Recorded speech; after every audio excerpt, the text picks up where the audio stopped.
Hi guys, welcome back to the Pro MMA Betting podcast. Sorry I'm really late with this one. I was going to avoid it completely this week. I've had one of them weeks, but I want to try and put one out for every show this year. So it's going to be a quick fire round as opposed to the normal depth we go into. So I'm going to quickly fire through the fights. Not as in-depth as normal, but next week will be back to normal. I'm just going to go over last week's results as we always do. So members went 4-1. We had 1 unit on Brock Weaver, minus 200. It was a shit bet. We got lucky there, possibly with that DQ. I'm just looking at my Bet MMA, and the odds have been changed that I bet these at. I've never seen this before. There's an exclamation mark next to every single one of my bets, saying pick had to be edited by admin. I'm going to be contacting this guy, because if he's changing my odds, I'm going to come off Bet MMA, because I'm not having this. I've got proof that I bet the fights at the odds I originally stated. So he's changed the Brock Weaver one from 1.5 to 1.37. We had 2 units on Ray Borg, minus 110.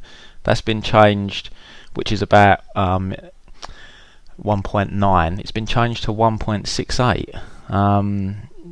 This doesn't make any sense, but I'll sort that. I'll contact the owner. But anyway, we had 1 unit on Brock Weaver, which cashed minus 200, or even though he's changed it on the Bet MMA. That was a crap bet though. Possibly lucky to come through with that one. Ray Borg, 2 units. We had a minus 110. Cashed. Really happy with that bet. I did mull over doing that as a max bet. Obviously wish I did now, but I didn't. So, but it cashed. Merab Devishvili, 2 units. We got it about minus 180. Cashed easily. And Rudy and Piver, 2 units. We cashed at minus 160. We got in very early with the Piver odds, but he's changed it on here to like minus 250. I'm not having this. So we went, the only bet that didn't come in was real late one I added was the Macy Kaysen fight to end under 1.5 rounds. We had a unit on that at plus money. I don't regret that bet. I mean, Shayna Young really took a lot of punishment in round 1. I don't know how she ate them knees to the gut. She done really well to survive that. I saw Macy fold people in half on tough with those knees from the clinch. She really took a beating, so fair play to her to last. Once she got through round 1, it kind of Macy's pace dropped off and became a bit of a slower affair. But yeah, I definitely thought she was going down in round 1 when Macy was unleashing, but fair play, she held up. So we went 4-1, so happy with that. On live betting, we was down ever so slightly. I've not got the stats in front of me. I can't remember how much we lost. It was only minimal though. I'm sure it was like half a unit or a unit. Maybe it was slightly. Let me have a look actually. Let's be professional. Let's have a quick look while we're recording this quickly before we move on to the fights. Live betting. Live betting's been a little bit slow the last 2 UFC shows. Normally it's kind of profit after profit, week in, week out, but a little bit of a lull the last 2 shows. Let's have a quick look. No, we lost a couple of units actually. Well, 2.5 units on live bet. It was the Nathaniel Wood fight that done me. He looked great in round 1. We got him minus 225 after round 1 on his money line. He looked in complete cruise control. We took half a unit on his decision line as well. But John Dodson, I did not see that coming. He came back well in round 2. He won round 2, and then I would have taken John Dodson at the end of round 2. He was sitting at plus 175 when I thought that was crazy. It should have been even money. 1-1 going into round 3, momentum with Dodson, but we'd already committed a unit and a half to Nathaniel Wood, so it's a bit of a tough one. Then do you hedge out, or do you let the bet ride? Obviously in hindsight we should have at least covered ourselves with a bet on Dodson, but I decided to let Wood ride. You know, live betting, you've got to make decisions in seconds, so you don't always get it right. But yeah, disappointing there. We lost 2.5 units, so that is disappointing. Been a little bit of a slow start on the live betting, and normally, as I've already mentioned, it's normally free money week in, week out. So yeah, really good on the pre-bets. Had a bit of a disappointing night on the live betting. This week, guys, really busy on the live betting. We've got boxing tonight, so Friday night in the UK starts 7:30 PM UK time. Boxing live bet. Tomorrow we've got UFC New Zealand. We've got a pre-bet out to members. We're going to have live betting as well. That will commence at, I think it's 10 p.m. UK time, live betting. And we've also got the Tyson Fury fight. Now, the New Zealand card will finish around 3 a.m. in the UK, so we are going to be able to tune into the Tyson Fury fight, so there will be live betting for the Fury fight. We might catch 1 or 2 fights on the undercard as well. So we've got 3 events we're going to be live betting on for members this week. There's over 100 members on board, guys, so over 100 people that believe in our service. Most of them have signed up for the yearly. This is a service, I always say it, you can't judge me on a week, you can't even really judge me on a month. I want you to judge us on the whole year. Last year, guys that were risking £100 per unit won £14,500. I'd like you to think of this like the stock market. There's peaks and troughs, but overall we're going to come out and win money. You can't win money for you every week. It's impossible to do. If I could do that, I would be an extremely rich man, and you'd all be extremely rich as well. Doesn't happen, but what we can do is win long term with smart bets, betting fights at the right odds, having the right odds go our way, and ultimately coming out on top. So think of it as a long term game. It's only £195 for 12 months, guys. Full access to pre-bets, full access to live betting. As I said, £100 per unit members won £14,500 last year. We've got over 100 members. The service is growing rapidly, so jump on board. You can DM me on Twitter at Pro MMA Betting. DMs are open on there. You can drop me an email through the website, info@prommabetting.com. You can even, make a comment underneath the video. But Twitter and email are the best ways to get hold of me to get a quicker response. All of our bets are tracked, guys. All the pre-bets, all the live bets, everything is tracked. There's 3 links below this video to all of our trackers, so you can see everything. I'm as transparent as they come. Bet slips and stakes are posted as well. And this one really agrees with Bet MMA. I don't know why he's changed my odds here. I've got bet slips that show what odds I've got fights at. So I'm going to be contacting him, and if he is playing silly buggers, I'm going to come off there. I don't want to, because it is third party tracked, but I'm not having him change my odds. That's not on. So, but anyway, let's jump into the card. As I said, it's going to be quick fire, guys. I'm not going into as in depth as I normally do. I need to just get this done. I've had a really busy week. So we'll start from the bottom, work our way through to the main card and main event as always.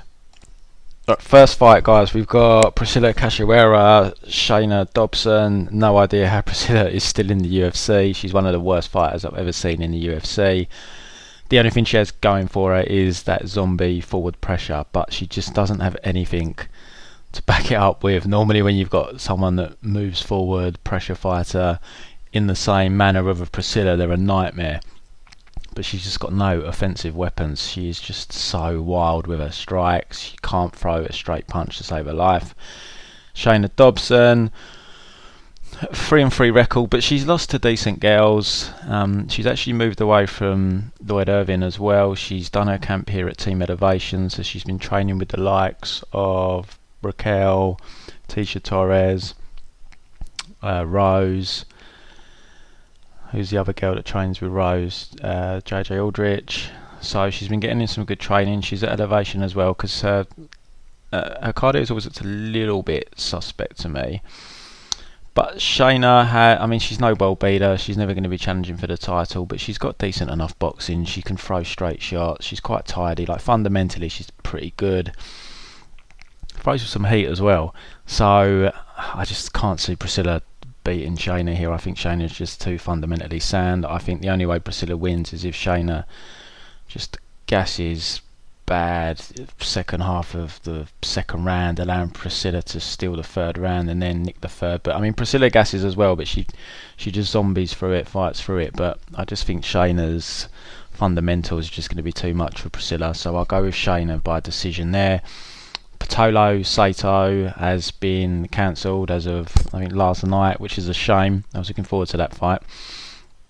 So next we've got Luma Lukbonmi taking on Angela Hill. Angela Hill, another short notice fight for her. Really intrigued by this one. Loma, she looked very good in parts in her UFC debut against Albo. You can tell that she's extremely Thai orientated. She's been Thai boxing apparently since she was around 8. She's had like 300 odd fights.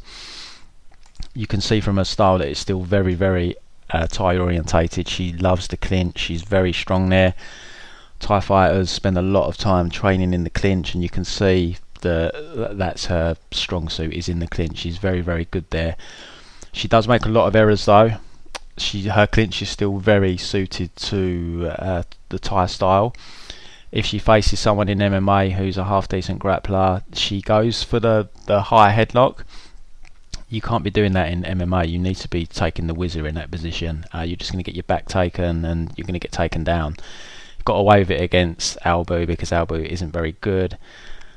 Against Angela Hill, she might get away with it as well, because Angela, although I know she's finished her last couple of fights, well, the last one anyway on the floor, with ground and pounds, she's not known for her grappling, and her takedowns normally come from the like clinch trips. Angela, she's not really a double or single leg or a chain wrestler type, so I can't imagine her kind of switching to Loma's back here or the rear waist lock, standing and then kind of hitting a takedown from there. It's just not part of her game, so Loma will probably get away with that high headlock as opposed to the whizzer that she was using against Albu here. But against someone that's a half decent grappler, she's going to come a cropper, so she needs to adjust that style. Now I know it's going to make her clinch less effective, and she is very good in the clinch, but you need to adjust your game to MMA. You can't be coming in with a straight Thai style. Now you might get away with it for a little bit longer in women's MMA because it is a good few years generally behind the men's game, but like a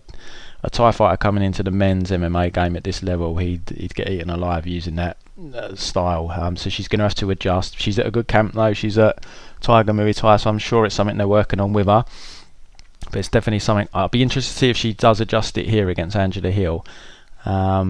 Also against Albu was kind of punching her way into the clinch and giving it to Loma. Angela Hill's not going to do that. I think Angela Hill will try and fight long here. Albu isn't very good at range. She just crushes the distance. Angela Hill can fight long, so I don't know how good Loma is at engaging or initiating the clinch. It was given to her on a plate against Albu. If it's not given to her, how good is she at closing the distance and taking it and initiating it? I don't know. The jury's out there. She is the smaller girl. She is at atom weight. And Angela Hill's not bad in the clinch herself. She's not as technical as Loma, but she's decent enough when she can get the plum. She's pretty strong physically. She's the bigger woman here. So it's going to be interesting if Angela Hill's physicality can cancel out the clinch, but that's if Loma can get the clinch, because if Angela fights smart, she keeps it long here. She doesn't come crashing in and give her the clinch. So that's going to be a interesting part of this fight to see how it plays out. I'm not overly high on Loma at range. Struggled a bit with Albu at range, and I watched her last Invicta fight as well. Again, not overly impressed at range. She's pretty much kind of leg kick heavy. Angela Hill though, coming in, another short notice fight. She's kind of turned into the Donald Cerrone of women's MMA, just taking all these short notice fights. She's coming off 2 solid wins in a row. I mean, you could argue that she got the decision against Yan. It was a very close fight. Before that decision, Jodie Escobel. So she's in a good run of form at the moment, Angela Hill, but this will be her, 6th fight in basically a year. She only fought a month ago, so she's turning over relatively quickly, but before that it was September, so it's not like she's been kind of fighting month after month. It'll be her 2nd fight this year. 2019 she had 4 fights, so I don't know, maybe she's not burning the candle as much as I thought when I look at it like that, but she does have some cardio issues, Angela Hill.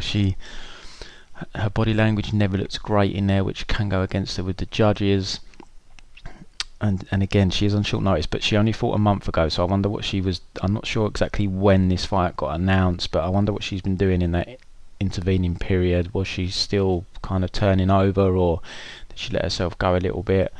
I don't know, but at range I do favour Angela Hill. In the clinch I favour Loma, but the question marks for me are, can Loma initiate the clinch? Because if Angie fights smart, she's not going to initiate the clinch. She's going to keep it at range. I'm not overly high on Loma at range.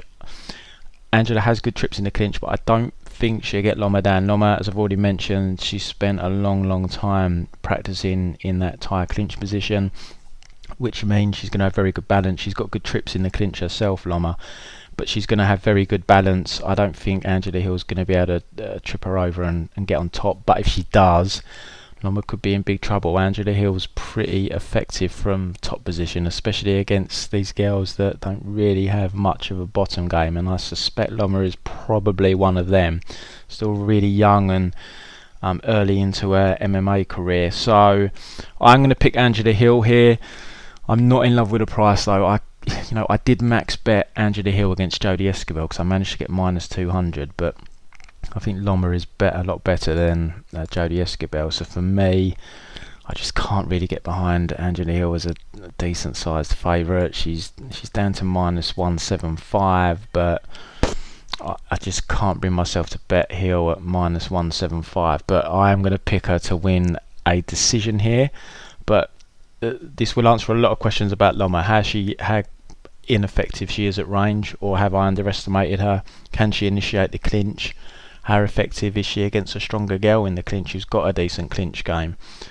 Does her balance hold up against Angela Hill's trips? So a lot of questions are going to be answered here, but it's definitely a pass for me on the betting front. But I'll go with Hill to win by decision. Next, flyweight division, we've got Kai Kara France taking on Tyson Nam. Kai Kara France sitting at about minus 260. He's still getting overrated in my opinion. He's not a bad fighter. He's got good stand up.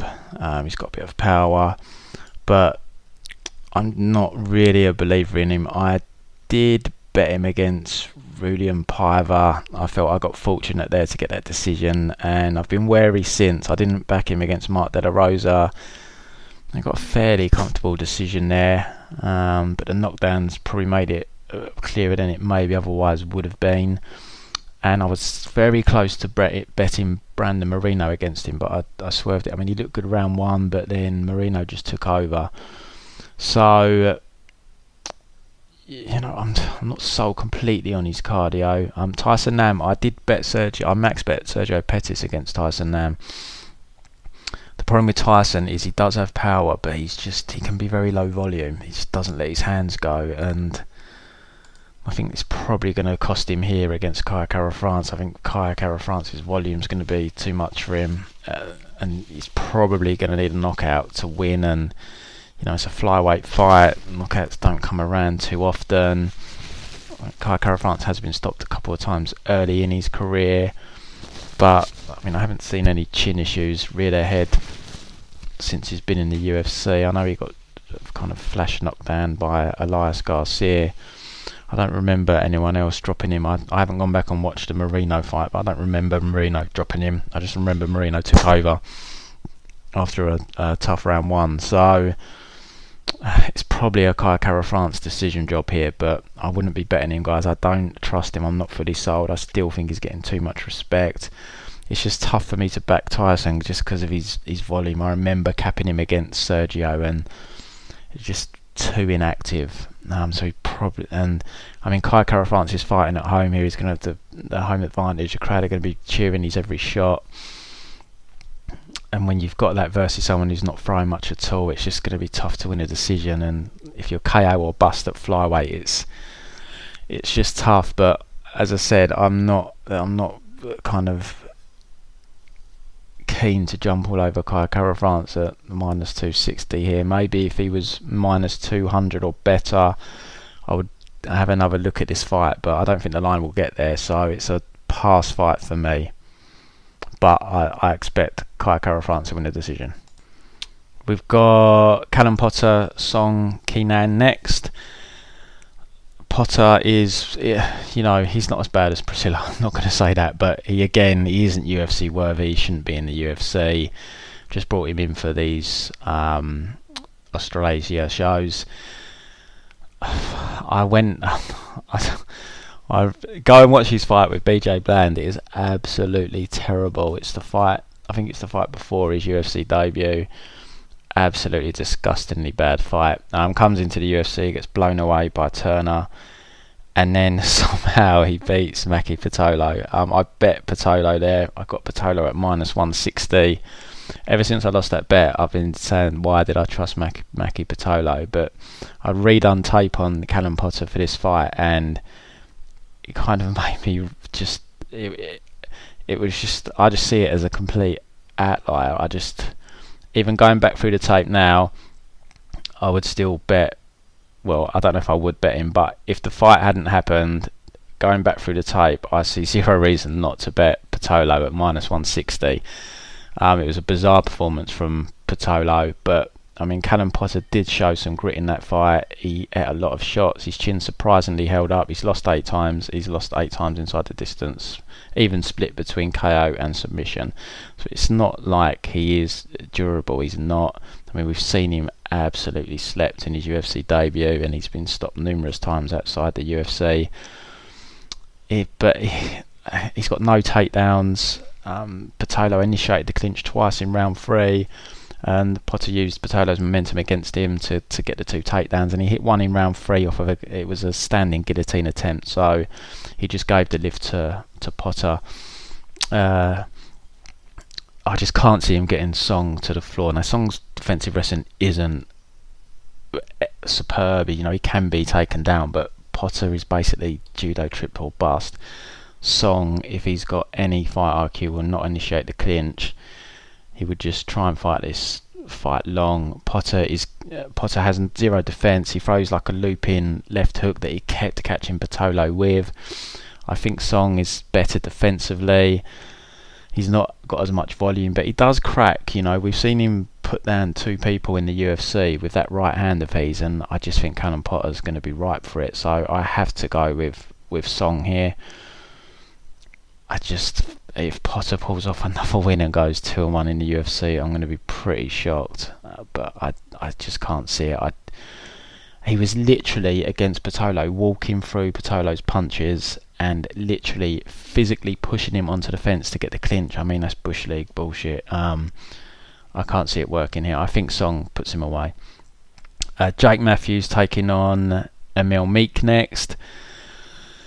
Jake Matthews always seems to be in that odds range that I just can't trust him at. I think he's about -220 at the moment. He's come down slightly. Just have a quick look. Oh, he's come down a bit. He's -200 now, actually. I made the mistake of writing Jake Matthews off a few fights back. I bet Xinglang Li against him on the. You know, I read too much into psychology there and medical issues. He'd had a lot of surgeries. I didn't know where he was at mentally. I based a lot of my bet on that, and that was a learning. God, that fight was 2 years ago. Christ, I can't believe that was 2 years ago.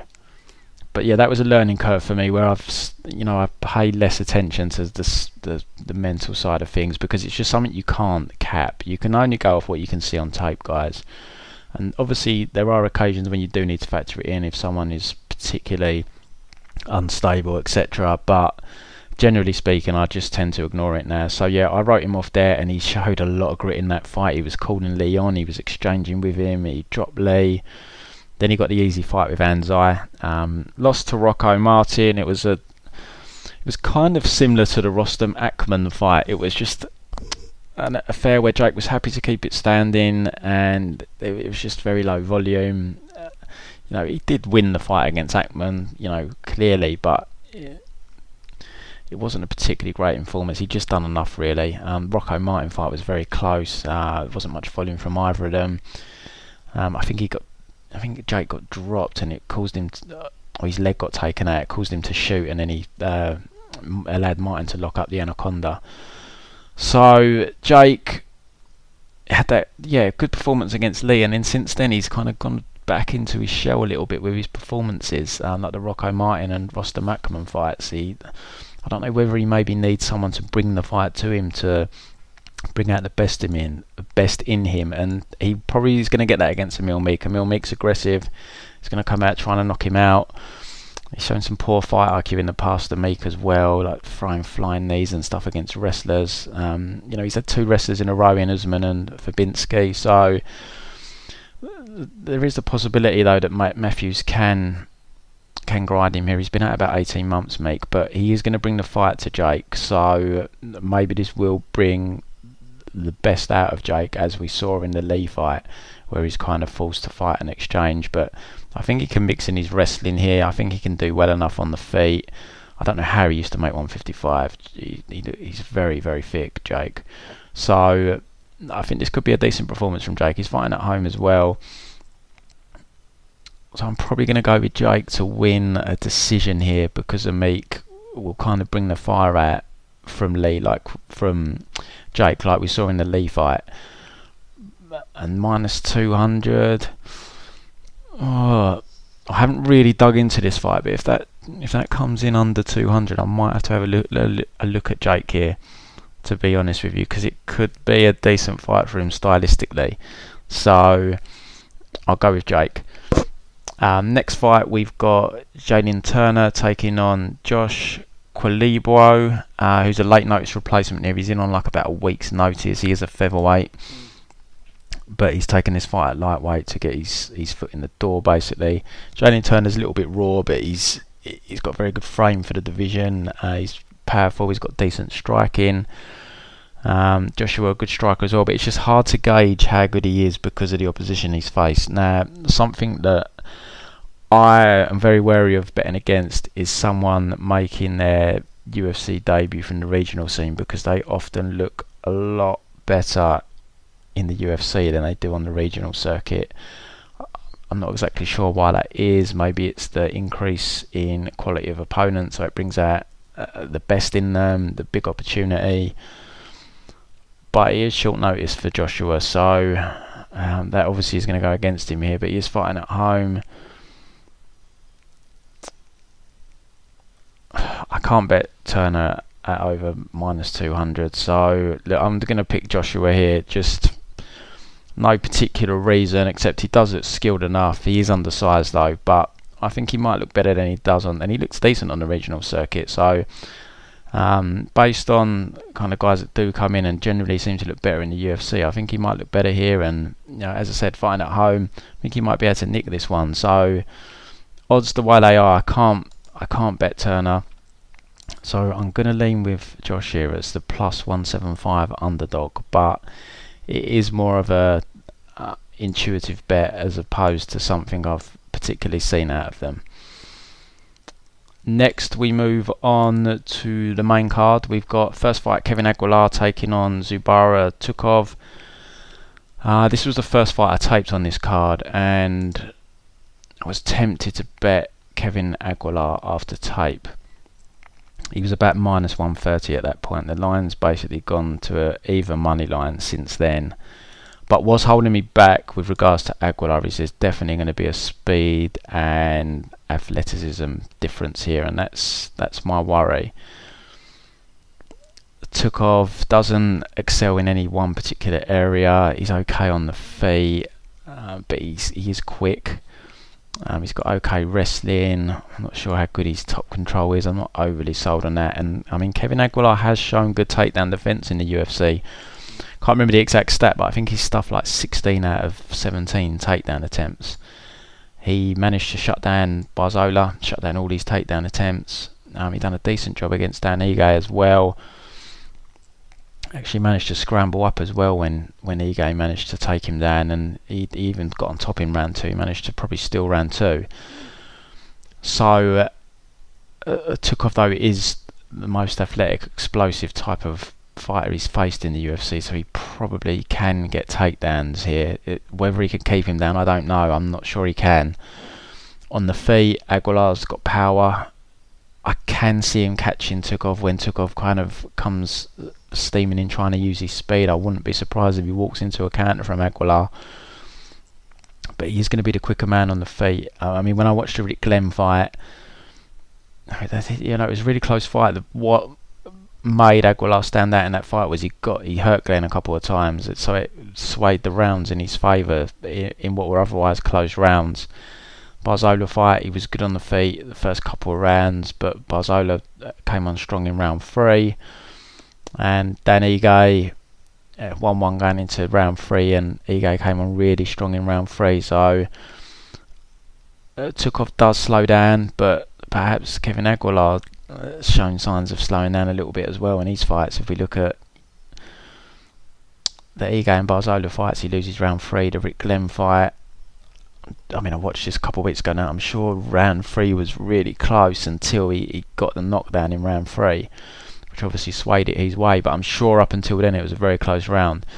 So he perhaps slows down a little bit as well, Kevin. I'm going to be interested to see how Tukhugov comes in here, because on the feet he's got the speed advantage, but Aguilar is the better fundamentalist and he's got the power. But Tukhugov is quite awkward on the feet because of the way he moves and his speed.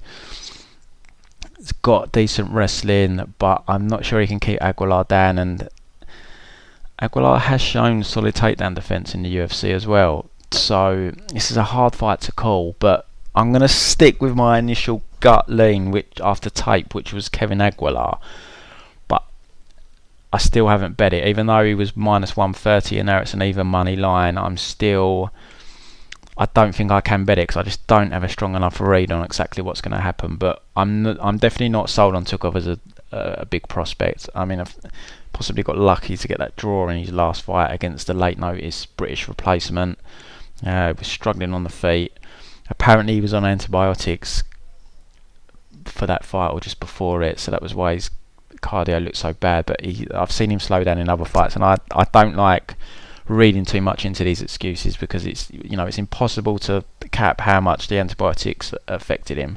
So I kind of try and disregard that kind of information as much as I can, especially when he's gassed previously, albeit it was worse in Abu Dhabi, but that seemed to affect a lot of fighters, the heat and temperature and so forth for that event. So it was a bit of a weird one. We had fighters gassing that perhaps normally don't. So yeah, I'm really interested to see how this fight plays out, but I'm going to go with Aguilar to nick a decision, but I think it's going to be a very close fight. Next we've got possibly fight of the night outside of the main event. Brad Riddell taking on Magomed Mustafaev. I've got no idea what's going to happen here, guys. It's going to be an absolute brawl. I'm not even making a prediction.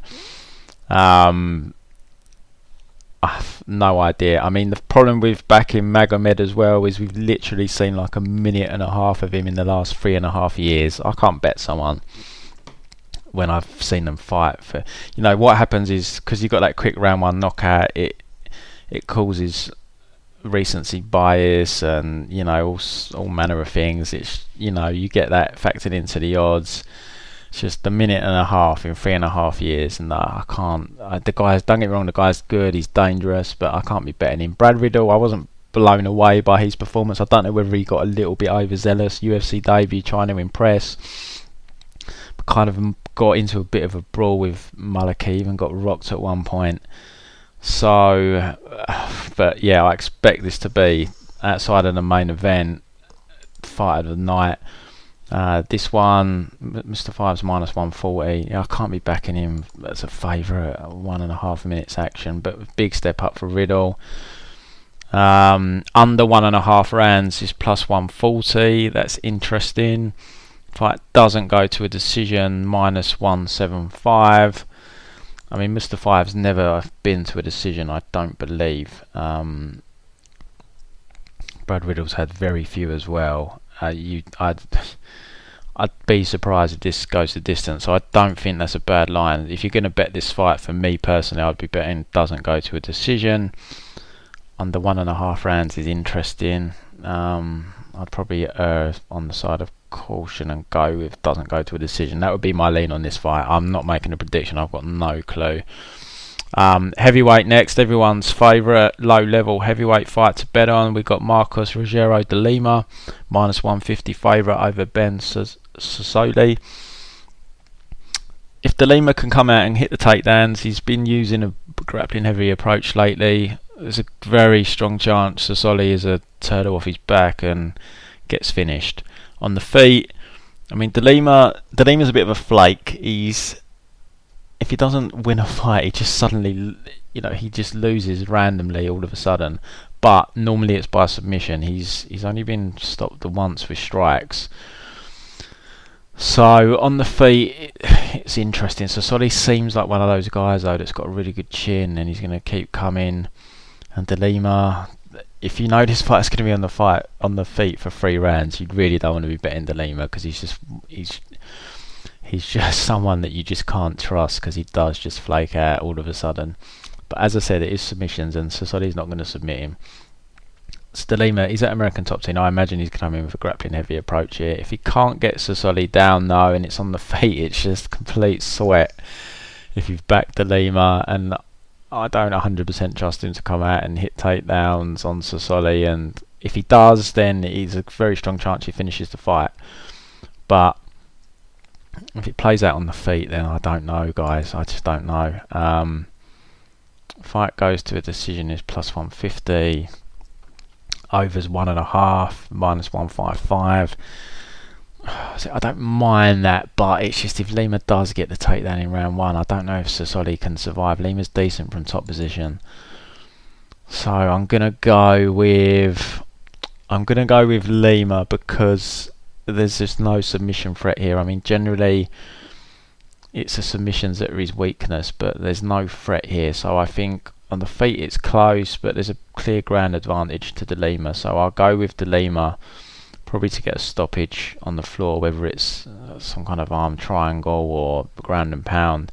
But yes, De Lima for me there at minus 150, but low level heavyweight fight, and as I say, if it's on the feet, I don't know what way it goes, so I don't really feel there's much value there. Next fight we've got Karolina Kowalkiewicz taking on Yan. I don't know how to say her surname. Yan is the minus 265 favourite. Basically, there's a big fade on Karolina. She's not been looking good lately at all. She's even spoke about kind of wanting to move away from fighting and start a family. She's 34 years of age now. Lost 3 in a row. Jessica Andrade knocked her out brutally. Michelle Walterson, she lost a unanimous decision to her. And she's coming off the Alexa Grasso fight where she got pretty much tooled for 3 rounds. So, yeah, I don't know whether it's Karolina just fighting out her contract, just coming in for paychecks here. She's a tough girl. She's going to come in and give it 100%, but if your head's not in it, then it's not a great place to be. Yan is... I bet Angie Hill against Yan. I think I got plus 200. I thought Hill could have got that decision. It was a very close fight. So, I mean, I'm not overly sold on Yan yet. I definitely don't want to bet her as a minus 265 favourite. But at the same time, she's probably catching Karolina at the right time here. So, I can't advocate a bet on Yan though at minus 265, not in a million years. Let's see what a decision line pays. Yan to win by a decision is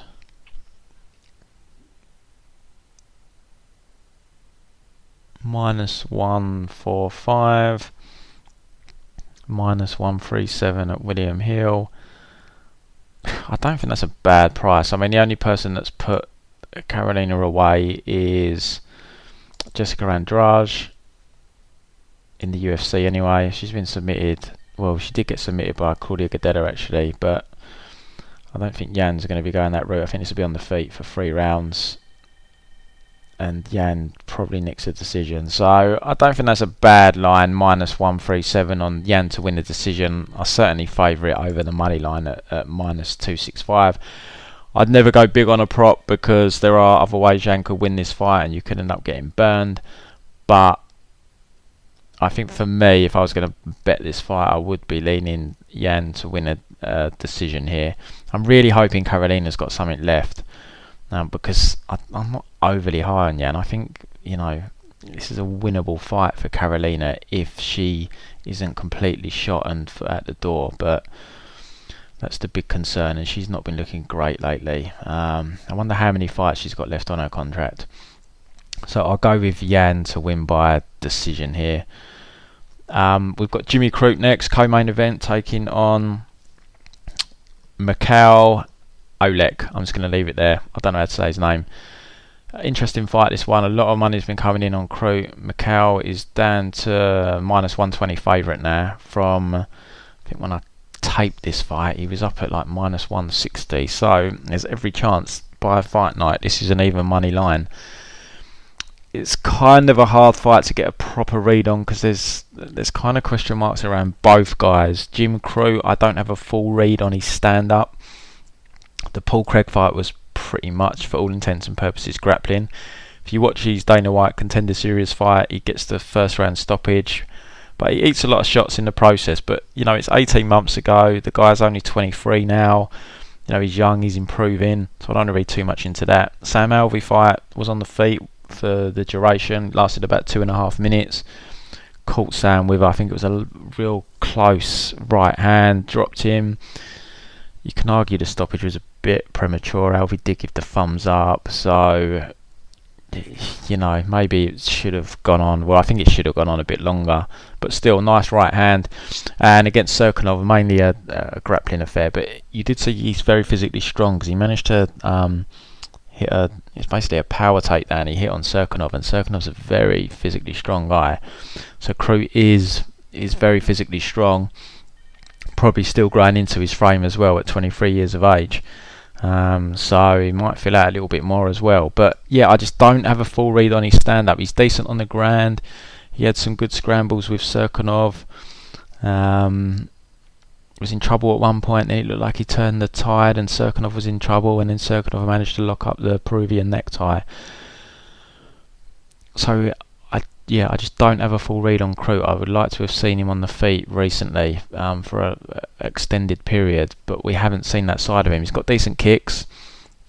Michał, I mean, it looks to me like he's got the advantage on the boxing side. He goes to the body really well. I mean, he's only 24 as well. He looks very small for light heavyweight, but physically he seems pretty strong. Against OSP in the first round, he was reversing OSP in the clinch, and OSP is really strong and very big light heavyweight, but I wonder if kind of the size difference there played a difference in terms of his cardio, because he did gas badly in the second round. I wonder if the clinch exchanges maybe wore on him a bit. He ate some body kicks from OSP as well. I wonder if they took something out of him.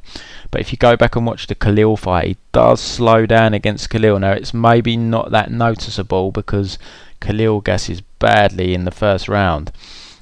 But you can see Michał does slow down. In round 3, he actually ends up taking Khalil down, who's coming back at him a little bit on the feet, and he actually out-grapples Khalil for most of round 3.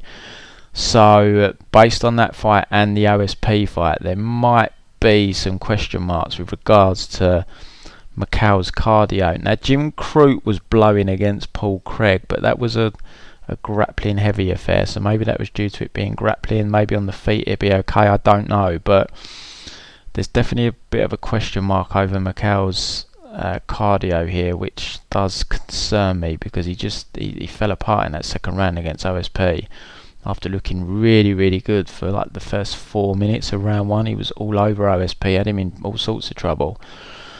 So, yeah, hard fight to get a read on, but I mean, the money coming in on Crute does make Michał interesting. But he has had a long flight over to New Zealand, cardio issues. I mean, even if them does go to an even money line, I don't know if I can bet Michał. I've got concerns about that cardio, and if Jim Crute, survives early, what's going to happen down the stretch? But as I said, Jim Crute, I don't even know how good Jim Crute's stand-up is. He might be out of his depth on the feet here.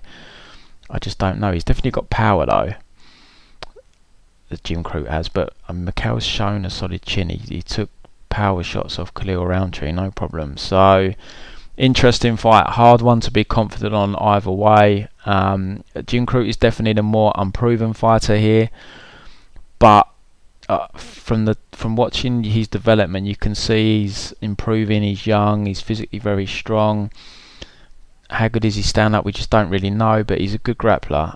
If he gets on top of Michał might be in trouble. I haven't really seen Michał off of his back except for the OSP fight where he got OSP'd. It's a tough fight to call. I'm gonna go with Crute just because he's the underdog. But I mean, it's basically a pick'em line there, so I don't think there's any value from a betting perspective, guys. Personally, on the fight now, I think if you got in at Crute early when he was a big plus number, a good bet. If this falls to an even money line, I think odds are kind of around about right where they are now. But I'll pick Crute to nick this one, but a hard fight to get a read on. I certainly won't be betting it unless there's some significant line movement. Right, main event of the night, Dan Hooker, Paul Felder at lightweight.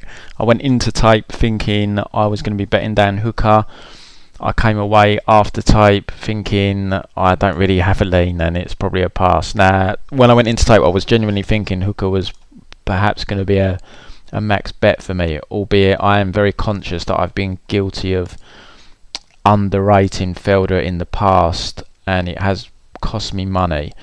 So I definitely don't want to do that again here. Hopefully I'm not giving him too much respect here, but basically what changed it for me for Dan Hooker was I rewatched the Al fight. He was effective against Al because of the low kicks. He took away Al's calf. Al was basically fighting from the opposite stance to normal. I think he's normally orthodox, so he was forced to fight the whole fight southpaw, basically, where you can see he's competent enough there, but he's not comfortable fighting someone like Dan Hooker from southpaw. So he was forced to basically fight out of his conventional stance the whole fight, and it just changed the fight completely. Round 2, Al was doing well on the feet, but he got caught towards the end of the second round and dropped, so obviously he lost the round then, and I had him winning the round up until then, even though he was fighting out of the southpaw stance. Dan Hooker, he's got good leg kicks, but he's still got a very questionable defence. He's very hittable. I'm not overly sold on his hands now. He's got power. This is what might make the difference in this fight, is the guy can crack. He's very dangerous with them knees, but he's got power in his hands as well. We've seen him drop Al Quinta badly with his hands. We saw him put away Gilbert Burns with his hands. And we've seen them dangerous knees. He put James Vick away with his hands, and the knees as well. We've seen them against Jim Miller and Ross Pearson. He is a dangerous finisher, is Dan Hooker, but I'm just not sold on his striking game completely yet, especially here against Paul Felder, who is a experienced kickboxer. He's not going to come out and do what he done to Al, because Al's strictly a boxer, Paul isn't. He's a kickboxer. Now, Paul is surely going to target leg kicks here. He's going to surely go the Edson Barboza route, which, I mean, that was a brutal beatdown Dan Hooker took. Now, it was mainly to the body. He didn't actually take as much head trauma as I thought, but it was a hellacious beatdown. But Hooker showed how damn tough he is. Like, the guy's incredibly tough. And then you've got Paul Felder on the other side, who's incredibly tough as well. Both tough guys to put away. What I will say though, with regards to Paul, I haven't really seen anyone mention it, is, now this was at welterweight, but Mike Perry did sting him. You could see that his legs went a little bit, and if you go all the way back to his UFC debut against Jason Sago, right at the end of the third round, gets hurt badly at the end of that fight. So Paul can be hurt. Now, I'm not saying he's chinny or anything, he's far from it. He's an incredibly tough guy. You see like Barboza land these body kicks, and they just seem to like bounce off Felder. The he's very thick, very tough guy, but the power advantage goes to Dan Hooker for me here. If someone's getting knocked out in this fight, I'd be very surprised if it's Dan Hooker. I think if anyone goes down, it's Paul Felder. Dan is the more dangerous finisher. So the problem you have with Paul is you might be potentially relying on him to win a decision here, and it's a 5-round fight. Is he going to do enough over 5 rounds to win the decision? He's coming off a very impressive performance against Barboza. He got stronger as the fight wore on. He was definitely taken over. Decision is a little bit controversial, but if it was a 5-round fight, I definitely think Paul Felder would have won that fight. He was definitely coming on strong, but Barboza does slow down. Hooker was taking some deep breaths in between rounds in the out fight, but I've never seen Hooker slow down, so I'm not going to say there's an advantage either way here. They both seem to have the kind of cardio that will carry them well throughout a 5-rounder.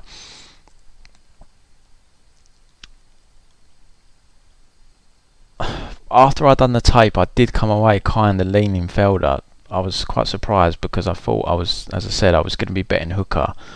But just now, just going over it again in my head, it's just the power differential is the worry for me if I was going to bet Felder here, because the power does all go with Hooker. I don't see Felder putting him away.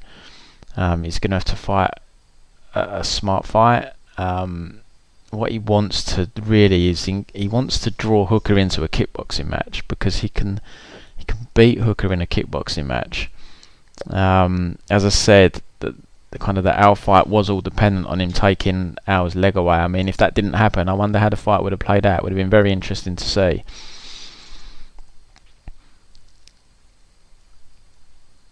Felder's got that tough chin. I mean, Felder, if I'm Paul Felder here, you don't want to engage Hooker in a brawl. You just want to just fight him long. Just use the low kicks, use your body kicks. Just fight him as long as you can. His hand, I'm not sold on his hands. His hands are, he normally catches people with his hands in close. Like Gilbert Burns, I think, was a counter he caught him with, and Al Quinta. I can't recall the exact sequence of how he landed there. I think it was the right hand, but I remember he was very, very close to Al, so they was probably exchanging in the pocket. Paul needs to just try and keep this long. Keep Hooker away from him with them power punches, and try and keep away from those knees as well, because that's what Hooker likes timing as well, is them knees as you come in, or he step in with one. But against someone like Paul Felder, it's a lot tougher to land. So I'm going to go with Felder here. I don't know if I'm going to bet it, I'll be completely honest, because I am worried that Hooker is the one that can finish this fight, and I feel like I am relying on Felder winning the decision here. But if he comes in and fights smart, uses lots of low kicks, keeps the fight long, doesn't kind of walk into a power shot from Dan Hooker. You know, Dan Hooker he's not the greatest kind of round winner type fighter. I mean, like the Mark Diakase fight was, I mean, I did give him both rounds. I did have him 2 up, but it was a very low volume affair. They was both giving each other a lot of respect. But Hooker is hittable as well. We watch a Ross Pearson fight. He leg kicks Ross Pearson all round 1. Round 2, Pearson starts landing shots on him, and I had Pearson winning the second round up until we got caught. Jim Miller and Gilbert Burns fights are over too quick. Edson Barboza, he gets chewed up by for 2.5 rounds. James Vick fight over really quick, and then the Al Quinta fight, the calf kicks changed the dynamic of the fight from the get go basically.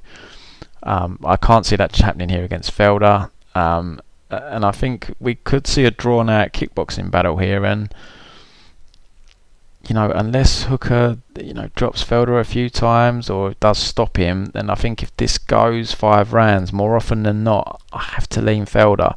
So I'm going to go with Felder to win a decision here. But it's not a strong lean. I don't feel particularly strong about that. And as I've already said, I do worry about the power differential here, because Hooker is the one packing all the power. But I'm going to go with Felder here to take this. He's plus 130. As I said, don't know if I'm betting it, but I'm going to lean Felder here to win this one. So I'll go with Felder.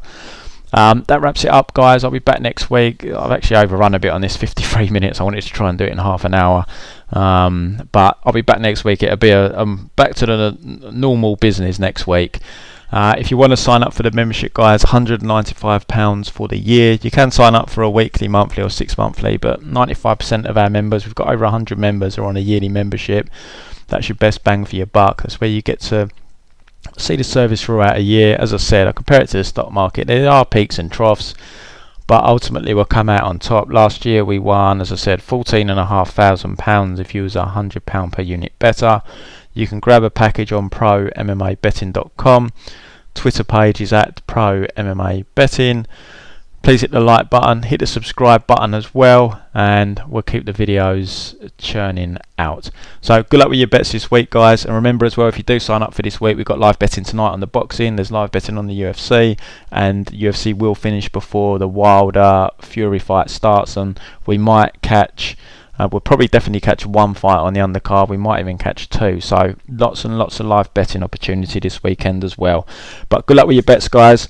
And I'll be back next week to discuss next week's UFC, which I think is it Figueiredo Benavidez. So looking forward to that one. But yeah, good luck everyone. Speak soon.